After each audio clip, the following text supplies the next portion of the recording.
भाइयों, अगर तुमने काफी हॉरर फिल्में देख ली हैं, तो आज जो फिल्म मैं बताने जा रहा हूँ वो इस साल की सबसे ज्यादा गंदी, सबसे ज्यादा खून से भरी और सबसे ज्यादा बीमार सोच वाली फिल्म है। ये सिर्फ एक हॉरर मूवी नहीं है, बल्कि जापान की पहली ऐसी क्राइम फिल्म है जिसे रिलीज से पहले ही 5 बार काटा गया। इसके बावजूद जो सीन बचे वो आज भी लोगों की रूह कंपा देते हैं। इस फिल्म में दिखाया गया कत्ल का पैमाना इतना बड़ा है कि कहानी के हिसाब से अब तक 2.5 करोड़ लोग मारे जा चुके हैं। आग से जलाने वाला एक सीन तो इतना डरावना है कि अनगिनत दर्शक आज भी उसे याद करके कांप जाते हैं।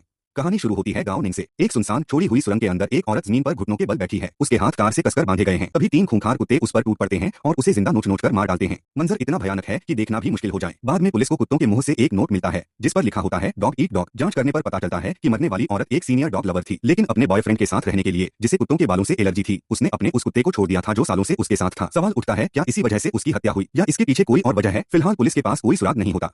अगले ही दिन एक और दर्दनाक हत्या होती है। एक कपल एक छोड़ी हुई फैक्ट्री में डेट पर होता है। तभी अचानक लड़की चीख पड़ती है। थोड़ी ही दूरी पर एक मोटा आदमी कुर्सी से बंधा हुआ मिलता है। उसका आधा दिमाग बेरहमी से काट दिया गया होता है। पास में एक तराजू रखा होता है जिस पर टूटे हुए मांस के टुकड़े होते हैं। उस मांस का वजन ठीक उतना ही होता है जितना उसकी मां का वजन। पुलिस को वहां खून से लिखा एक नोट भी मिलता है, मां बनने का दर्द महसूस करो। जांच में पता चलता है कि मरने वाला आदमी 30 की उम्र में भी घर पर बैठकर गेम खेलता था और अपनी मां पर बोझ बना हुआ था। वो न तो काम करता था और न ही मां की इज्जत करता था। क्या इसी वजह से उसकी हत्या हुई? लेकिन कातिल अपने शिकार को चुनता कैसे है? जब पुलिस दोनों हत्याओं को जोड़ती है तो एक अजीब बात सामने आती है। दोनों हत्याएं बारिश के दौरान हुई थीं और दोनों लोग एक पुराने केस के जूरी मेंबर थे। वो केस एक छोटी बच्ची की हत्या का था। कातिल ने बच्ची को बेरहमी से मारने के बाद उसके शरीर को सिलिकॉन से सुरक्षित किया और उसे एक मॉल में नमूने की तरह रख दिया। इस क्रूरता ने पूरे देश को हिला दिया था। जज और जूरी ने तुरंत आरोपी को मौत की सजा सुना दी थी, लेकिन फांसी से ठीक पहले आरोपी ने जेल में फांसी लगाकर आत्महत्या कर ली। ये जानकारी मिलते ही पुलिस को शक होता है कि शायद इन 2 मामलों का कातिल उसी पुराने केस का बदला ले रहा है और उस केस में शामिल जूरी मेंबर अगला निशाना हो सकते हैं। ये सुनते ही अजय घबरा जाता है क्योंकि उसकी पत्नी भी उस जूरी का हिस्सा थी। वो तुरंत अपनी पत्नी को फोन करता है, लेकिन कोई जवाब नहीं मिलता। दरअसल अजय लंबे समय से काम में इतना व्यस्त था कि उसने अपने परिवार पर ध्यान देना ही छोड़ दिया था। उसकी पत्नी गुस्से में बच्चे को लेकर घर छोड़ चुकी थी और तब से कोई खबर नहीं थी। इसी बीच कातिल फिर वार करता है। इस बार एक जज को सिर से पैर तक बीच से काट दिया जाता है। उसके शरीर के 2 हिस्से किए जाते हैं, एक उसकी पत्नी को और दूसरा उसकी प्रेमिका को भेजा जाता है। साथ में लिखा होता है विद लव। इस जज की मौत के बाद पुलिस तुरंत इमरजेंसी मीटिंग बुलाती है। बचे हुए जूरी मेंबर्स को जल्द से जल्द ढूंढकर उनकी सुरक्षा करनी होती है। लेकिन जब पुलिस अजय को ढूंढती है तो एक और भयानक दृश्य सामने आता है। अजय को बेरहमी से मार दिया गया होता है। उसके मुंह में हजारों स्टील की सुइयां भरी होती हैं। पूरा कमरा खून और गंदगी से भरा होता है। पास में एक नोट होता है, 1000 सुइयां निगलने की सजा। ये झूठ बोलने की सजा है। सुंदर बने रहो। पूरे शरीर को कोल्ड स्टोरेज में डाल दिया गया है। जियो और मरो। इसे ही अमर जवानी कहते हैं। जूरी के सदस्य एक एक करके मारे जा चुके होते हैं। इस वक्त अजय पूरी तरह टूट चुका होता है, क्योंकि अब जूरी का सिर्फ एक ही सदस्य बचा है, उसकी पत्नी। जाहिर है अगला निशाना वही होगी। अजय को पता चलता है कि घर छोड़ने के बाद उसकी पत्नी अपने बेस्ट फ्रेंड से अक्सर संपर्क में थी। वो अपने साथियों के साथ उसकी बेस्ट फ्रेंड के घर पहुंचता है। दरवाजा खोलने वाला आदमी खुद को उसका बॉयफ्रेंड बताता है और कहता है कि उसकी गर्लफ्रेंड ओवरटाइम की वजह से घर पर नहीं है। अजय फिर अस्पताल जाता है जहां उसकी बेस्ट फ्रेंड काम करती थी। उसे देखते ही वो नाराज हो जाती है और कुछ भी बताने से मना कर देती है। लेकिन जब अजय कहता है कि उसकी पत्नी खतरे में हो सकती है, तब वो बताती है कि उसकी पत्नी घर पर है। ये सुनते ही अजय गुस्से में आ जाता है। वो सोचता है, टूथब्रश वाला आदमी आखिर कौन है? क्या वही सीरियल किलर है? जब अजय दोबारा वहां पहुंचता है तो घर पूरी तरह खाली होता है। मौके पर एक नोट मिलता है, वर्क ट्रिप ज्वाइन करो। ये साफ तौर पर कातिल का मजाक होता है। तभी बारिश शुरू हो जाती है। अजय अपने साथियों के साथ केस पर चर्चा कर रहा होता है। तभी अचानक मेंढक का मास्क पहने एक आदमी उसके सामने आकर उसे उकसाता है। अजय उसका पीछा करता है, लेकिन एक उड़ती हुई कार उसे टक्कर मार देती है। वो अपने साथियों से पीछा करने को कहता है, लेकिन छत पर पहुंचते ही उसे मेंढक मास्क वाले आदमी ने पकड़ लिया। वहां वो सच उगलता है।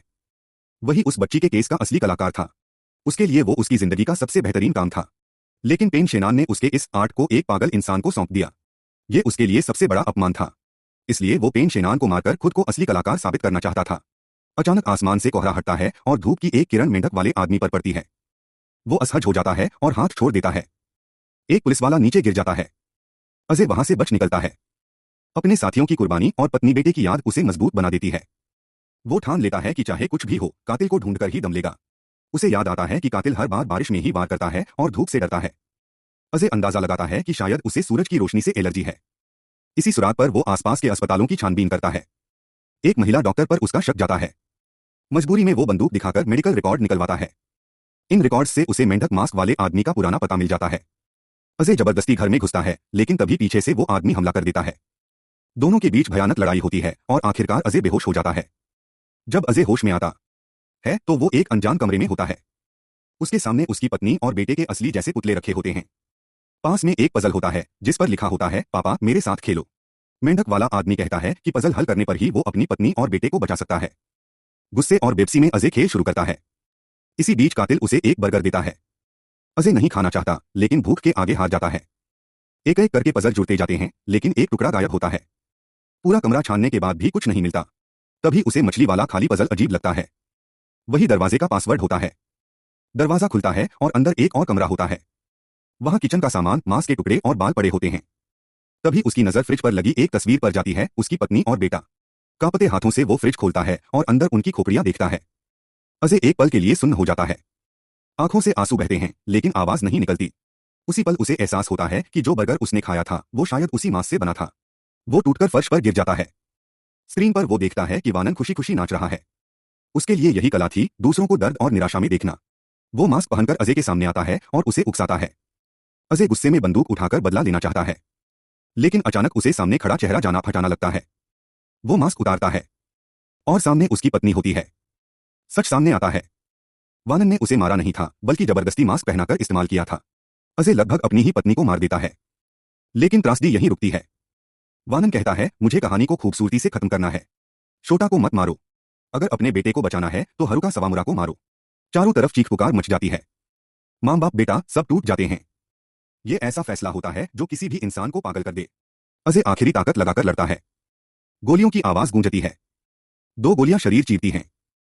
वानन गोली लगने के बाद भी खड़ा रहता है। अजय के पास अब ताकत नहीं बचती। तभी पुलिस पहुंच जाती है। वानन हार मानने को तैयार नहीं होता। एक पुलिसवाले को मारकर भागने की कोशिश करता है लेकिन बाहर हजारों पुलिस उस का इंतजार कर रही होती है। भागना नामुमकिन होता है। जैसे ही वो बाहर निकलता है तेज धूप उसकी चमड़ी को झुलसा देती है। उसका चेहरा बिगड़ जाता है। आखिरकार वो जमीन में गिर जाता है और पकड़ लिया जाता है। एक और शैतान का अंत हो जाता है और उसके लिए जो सजा इंतजार कर रही होती है वो मौत से भी बदतर होती है। बस दोस्तों, आज की कहानी यहीं खत्म होती है। फिर मिलेंगे अगली डरावनी कहानी के साथ।